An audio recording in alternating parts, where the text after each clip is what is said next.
Repère qui n'est que trop rarement atteint sur l'échelle de la vie précieuse parsemée d'embûches le siècle. Cette longévité, en plus d'être sans doute un cadeau du maître des horloges biologiques et atomiques, des secrets de la génétique et d'une hygiène de vie, comporte 1000 autres mystères qui nous échappent. Un siècle est une séquence prenant plus de relief et d'éclat en cette sombre période de vie subitement abrégée. Un épisode qui n'est pas sans rappeler la terrible grippe espagnole dans le prolongement de laquelle naît celui-là. On était en 1921. À cette époque, l'Afrique coloniale faisait face à divers défis scolaires, sanitaires et alimentaires.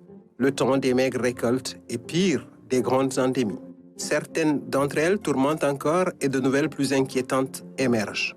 Adesem, que l'on aime, est acteur de son époque, pas figurant. Un témoin du temps qui a tant emporté autour de lui. Avant tout, historien géographe formé à la connaissance des hommes, militant de la cause éducative, le vieux l'aura été moins pour une médaille que par conviction. Sur le front de la Seconde Guerre mondiale, il s'est battu plus pour la liberté que des décorations clinquantes au péril de sa vie. Il avait juste 20 ans. L'avenir devant lui et la mort si près. Ailleurs, il a combattu pour cette valeur cardinale du savoir en contribuant à un outil essentiel, l'histoire générale de l'Afrique. Aujourd'hui, dans un monde du désordre, son plaidoyer pour un nouvel ordre mondial de l'information est tout sauf obsolète. 36 500 jours font 100 ans.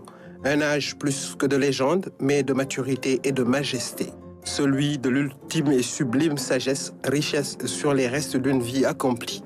Pas seulement par sa durée, mais aussi par la qualité de ce qui a été inscrit dans l'intervalle, le legs.